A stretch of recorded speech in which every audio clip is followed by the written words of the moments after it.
This video contains news and analysis related to a recent terror attack in Kashmir.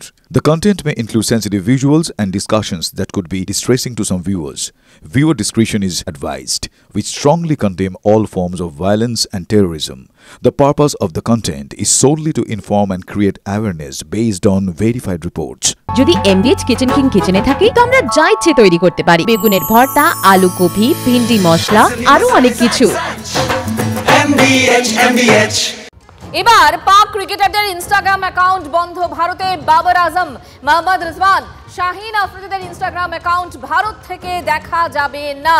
গতকালই বন্ধ করা হয় অলিম্পিক্সে সোনাজয়ী জ্যাভলিন থ্রোয়ার আরশাদ নাদিমের ইনস্টা অ্যাকাউন্ট। আর কি তথ্য পাচ্ছি আমরা এই মুহূর্তে? আমাদের সঙ্গে রয়েছেন আমাদের প্রতিনিধি কৌস্তব। একেবারে দেখো, পাহেলগামে যেভাবে পর্যটকদের হত্যা করা হয়েছে, যেভাবে পর্যটকদের সন্ত্রাসবাদীদের গুলি যারা নিহত হয়েছিলেন, তারপরেই কিন্তু একের পর এক কড়া পদক্ষেপ নিচ্ছে ভারত সরকার। এবং পাকিস্তানের যে ক্রিকেটাররা রয়েছেন তার মধ্যে কিন্তু বাবর আজম, শাহিন শাহ আফ্রিদি এবং মোহাম্মদ রিজওয়ান, যারা কিন্তু বেশ জনপ্রিয়, এবং তাদের ইনস্টাগ্রাম অ্যাকাউন্ট ভারতে বন্ধ করে দেওয়া হলো। অর্থাৎ ভারতে থেকে তাদের ইনস্টাগ্রাম অ্যাকাউন্টে তারা যে সমস্ত জিনিসগুলো পোস্ট করেন বা তাদের যে কন্টেন্টস থাকে ইনস্টাগ্রামে তা দেখা যাবে না। এবং গতকালই বন্ধ করে দেওয়া হয় আরশাদ নাদিমের ইনস্টাগ্রাম অ্যাকাউন্ট। অর্থাৎ ভারতে থেকে এই আরশাদ নাদিমের ইনস্টাগ্রাম অ্যাকাউন্ট দেখা যাবে না। আরশাদ নাদিম, যিনি জ্যাভলিন থ্রোয়ার, যিনি সোনা জিতেছিলেন অলিম্পিকে, নিঃসন্দেহে তাকে একের পর এক কড়া পদক্ষেপ নিচ্ছে ভারত সরকার। কয়েকদিন আগেও কিন্তু পাকিস্তানের একাধিক ইউটিউব চ্যানেল ভারতে বন্ধ করে দেওয়া হয়, যার মধ্যে কিনা শোয়েব আক্তারের ইউটিউব চ্যানেলও ছিল, তা বন্ধ করে দেওয়া হয়েছিল। এবং ভারতে কিন্তু তার একটা বিপুল পরিমাণ ভিউয়ার্সও রয়েছে, মূলত ক্রিকেট সংক্রান্ত ভিউয়ার্সই কন্টেন্টটি পোস্ট করে থাকতেন এই বাবর আজম বা শাহিন শাহ আফ্রিদিরা। কিন্তু এতে কিন্তু আদতে সেই সমস্ত ক্রিকেটাররা বিপাকে পড়লেন, তার কারণ ইনস্টাগ্রাম অ্যাকাউন্টে যদি বন্ধ করে দেওয়া হয় তাদের কিন্তু ভিউয়ার্স বা ফলোয়ার্স সংখ্যাও অনেকটা কমে যাবে, এবং তাতে কিন্তু তাদের যে অ্যাকাউন্ট খুলে সেই অ্যাকাউন্টে কিন্তু অনেকটা এফেক্ট পড়বে। মঞ্জিরা, কৌস্তব, আপাতত তোমাকে ধন্যবাদ। এদিকে চাপ বাড়ছে পাকিস্তানের, আর সেই চাপের মধ্যেই বিড়ম্বনা পাক সেনাপ্রধানের বিরুদ্ধে দুর্নীতির অভিযোগ। এই পরিস্থিতিতে পাক সেনাপ্রধানের নির্দেশ মানবেন তো অধস্তনরা? পাক সেনাপ্রধান আসিফ মুনির জনপ্রিয় তো ননই, উল্টে সেনা প্রধানের বিরুদ্ধেই ভুরি ভুরি অভিযোগ সেনাকর্তাদের। স্বজন পোষণ, দুর্নীতি, অভিযোগের তালিকায় কি নেই? সেই আসিফ মুনিরের দমেই যুদ্ধজিগির ইসলামাবাদের। অথচ নিজের দেশেই প্রশ্নের মুখে পাকিস্তানি ফৌজ। খাইবার পাখতুনখোয়ার ভিডিওটা দেখুন। उधर कश्मीर पे जाओ ना, कश्मीर पे जाओ ना, कुछ भी नहीं कर सकते हो। कश्मीर पे जाओ ना, इधर क्या कर रहे हो? आपका जनरल भी आ जाए फिर भी कुछ नहीं कर सकते हो। अगर वो डॉलर जनरल भी आ जाए फिर भी वो कुछ नहीं करेगा। जनरल भी हम आपकी बूट की नोक पे रखते हैं। बकवास करते हो, मंसूबी से करो, या लड़की करिए या लड़की मरो, पुलिस से याद रखो। পাকিস্তানি সেনাকে চ্যালেঞ্জ পাখতুনখোয়ার পুলিশেরই। ওদিকে সীমান্তে ভারতের সেনার মহড়া, এদিকে ঘরেই খাইবার পাখতুনখোয়ায় বিদ্রোহীদের দাপাদাপি। বলতে গেলে দুই ফ্রন্টে জাঁতা করে পাক সেনা। এই আবহে ভারত প্রত্যাঘাত করলে পরিস্থিতি কি হতে পারে সেটা ভালোই বুঝতে পারছে ইসলামাবাদ। পিঠ বাঁচাতে সব রকম চেষ্টাই চালাচ্ছেন শাহবাজ শরীফ। ইতিমধ্যেই আমেরিকার দরজায় কড়া নেড়েছে ইসলামাবাদ ভারতকে প্রত্যাঘাত থেকে বিরত করতে। মার্কিন বিদেশ সচিব মার্কো রুবিওর পাক প্রধানমন্ত্রীকে পরামর্শ দিয়েছেন, বলেছেন অবিলম্বে পহেলগাঁও হত্যাকাণ্ডের নিন্দা করুক পাকিস্তান। এমনকি ভারতের বিরুদ্ধে পাকিস্তানের তোলা যুদ্ধে প্ররোচনার অভিযোগও নস্যাৎ করেছেন মার্কিন বিদেশ সচিব। ওদিকে ভারতের বিদেশমন্ত্রীকেও ফোন করেছেন রুবিওর। সন্ত্রাসের বিরুদ্ধে লড়াইয়ে ভারতের পাশে থাকার বার্তা দিয়েছেন মার্কিন বিদেশ সচিব। একই সঙ্গে সীমান্তে উত্তেজনা কমাতে ভারতকে অনুরোধও করেছেন। ভারত নিজের অবস্থান স্পষ্ট করেছে। ওদিকে পাকিস্তানও চাইছে যে কোনো মূল্যে ভারতকে প্রত্যাঘাত থেকে বিরত রাখতে। কিন্তু ভুলবে কি? সোজা পথে সুরাহা করতে না পেরে ব্যাকডোর দিয়েও ট্রাম্পকে তুষ্ট করতে চাইছেন শাহবাজ। ইতিমধ্যেই আমেরিকার ওয়ার্ল্ড লিবার্টি ফিনান্সিয়াল কোম্পানির কর্তাদের সঙ্গে বৈঠক করেছেন শরীফ। ওই কোম্পানির অংশীদার ট্রাম্প। 27 এপ্রিল কোম্পানির কর্তারা পাকিস্তান সফরে আসেন, সাক্ষাৎ করেন শাহবাজ শরীফ ও আসিফ মুনিরের সঙ্গে। পাকিস্তান ক্রিপ্টো কাউন্সিলের সিইওর সঙ্গেও বৈঠক করেন মার্কিন কোম্পানির কর্তারা। বৈঠকে ক্রিপ্টো ডিলে সই হয়। চুক্তি সইয়ের ফলে পাকিস্তানের ভেঙে পড়া অর্থনীতিরও সুবিধা হবে। আবার দক্ষিণ এশিয়ায় ক্রিপ্টো কারেন্সির ব্যবসায় সুবিধা পাবে আমেরিকার ওই কোম্পানি। মার্কিন ওই কোম্পানিতে ট্রাম্পের অংশীদারি 60%। সংস্থার উঁচু পদে আসীন ট্রাম্পের পরিবার ও ঘনিষ্ঠরা। অনেকদিন ধরেই পাকিস্তানের সঙ্গে চুক্তি করতে চাইছিল মার্কিন ওই সংস্থা, কিন্তু তাতে আপত্তি ছিল চীনের সেই আপত্তি উড়িয়েই শেষমেশ মার্কিন সংস্থার সঙ্গে চুক্তি সই করল পাকিস্তান। পেহেলগাঁও হামলার 5 দিন পরই মার্কিন প্রেসিডেন্টকে খুশি করলেই কি ভারতকে প্রত্যাঘাত থেকে বিরত করা যাবে? অলীক স্বপ্ন দেখছে ইসলামাবাদ। তবে ভারত আগেই বুঝিয়ে দিয়েছে সে গুড়ে বালি। मैं पीड़ित परिवारों को फिर भरोसा देता हूं, उन्हें न्याय मिलेगा, न्याय मिलकर रहेगा। इस हमले के दोषियों और साजिश रचने वालों को कठोरतम जवाब दिया जाए। टीवी 9 बांग्ला। পাশাপাশি সরাসরি পাক প্রধানমন্ত্রীকে বার্তা ভারতের। এবার পাক প্রধানমন্ত্রীর ইউটিউব চ্যানেল বন্ধ করল দিল্লি। ভারতে বন্ধ করা হলো শাহবাজ শরীফের ইউটিউব চ্যানেল। পাকিস্তানি ক্রিকেটারদের ইনস্টাগ্রাম অ্যাকাউন্ট বন্ধ করা হয়েছিল, যে খবর আপনাদের শুরুতেই বললাম।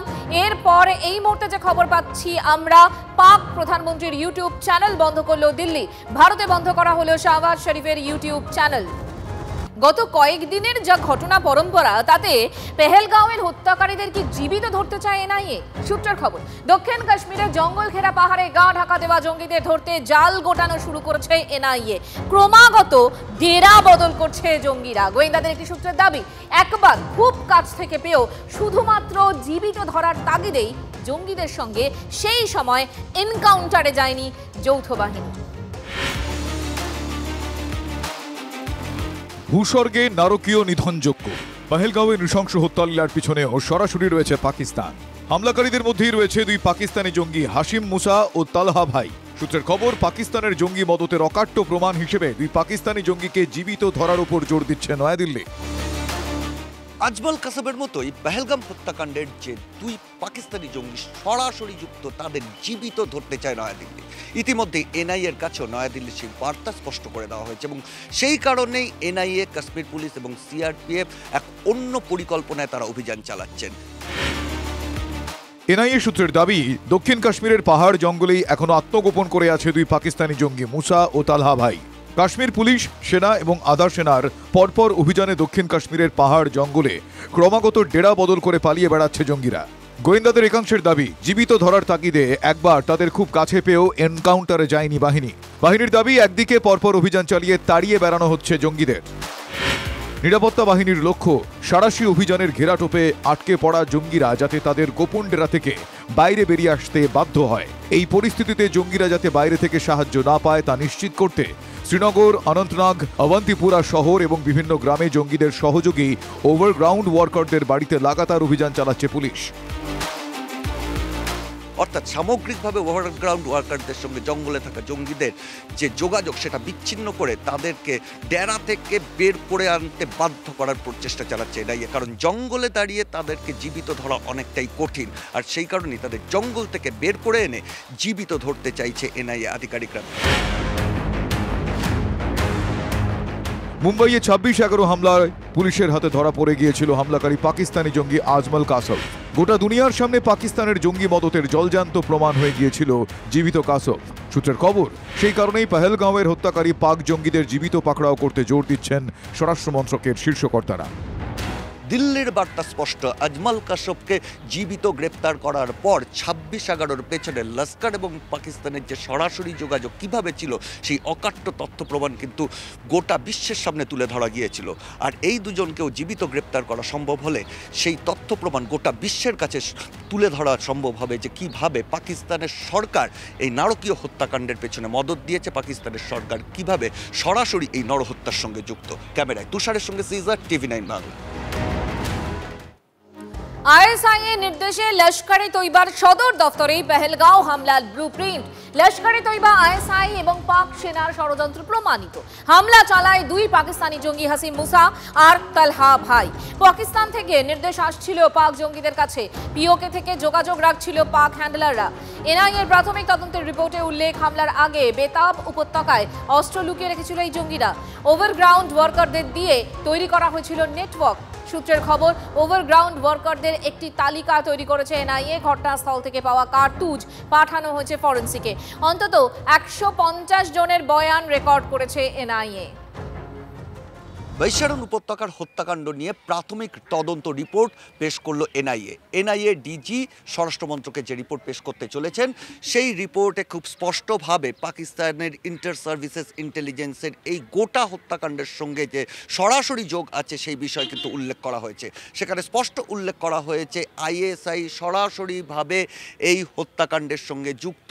আইএসআই এর মদতেই লস্কর ক্যাম্পে বসে পাক অধিকৃত কাশ্মীরে এই গোটা হামলার ছক তৈরি করা হয়। দুই পাকিস্তানি যে জঙ্গি তারা যে হত্যাকাণ্ড ঘটিয়েছে তাদেরকেও পাঠানোর পেছনে আইএসের সরাসরি ভূমিকা আছে এবং তারা এখানে আসে হত্যাকাণ্ড ঘটানোর আগে, অর্থাৎ হামলার আগ পর্যন্ত তারা কিন্তু তাদের পাকিস্তানি হ্যান্ডলার বা আইএসআই হ্যান্ডলার তাদের সঙ্গে যোগাযোগ রেখেছে। অর্থাৎ সরাসরি যে গোটা বিষয়টা সীমান্তর ওপার থেকে পাকিস্তান সরকারের মদতে হয়েছে সেই বিষয়টাই কিন্তু এনআইএর প্রাথমিক রিপোর্টে প্রত্যেকটা ছত্রে উল্লেখ করা হয়েছে। অর্থাৎ সরাসরি পাকিস্তানের বিরুদ্ধেই কিন্তু গোটা বিষয়টা যাচ্ছে। এনআইএ এখন পর্যন্ত প্রায় 150 জন ওভারগ্রাউন্ড ওয়ার্কার থেকে শুরু করে ওই দিন যারা ঘটনাস্থলে উপস্থিত ছিলেন তাদের বয়ান রেকর্ড করেছেন, বিভিন্ন প্রযুক্তিগত সহায়তা নিয়েছেন, টেকনিক্যাল এভিডেন্স কালেক্ট করা হয়েছে। তার ভিত্তিতেই এই রিপোর্ট তৈরি করা হয়েছে বলে আমরা এনআইএ সূত্র থেকে জানতে পারছি। ক্যামেরায় তুষার সঙ্গে সিজার, TV9 বাংলা, শ্রীনগর।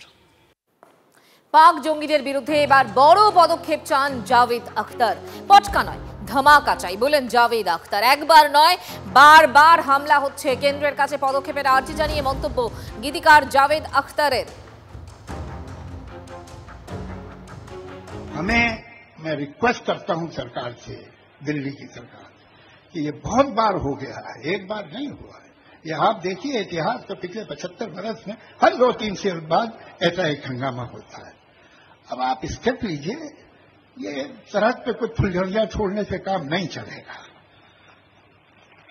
अब कोई सॉलिड स्टेप लीजिए, आप ऐसा कर दीजिए कि वो जो पागल वहां का आर्मी चीफ है उसकी स्पीच सुनिएगा। वो एक समझदार आदमी नहीं दे सकता। ये किस तरह का आदमी है? वो कहता है सही बात है, हिंदू अलग होते हैं, वो अलग कौम है, मुसलमान अलग कौम है। अरे इसको ये भी नहीं ख्याल कि उसके मुल्क में भी कुछ हिंदू रहते हैं, तो उनकी कोई इज्जत नहीं करता। अरे कम दे किंतु खाटी दे। MDH कश्मीरी लाल लंकार गुड़ो। MDH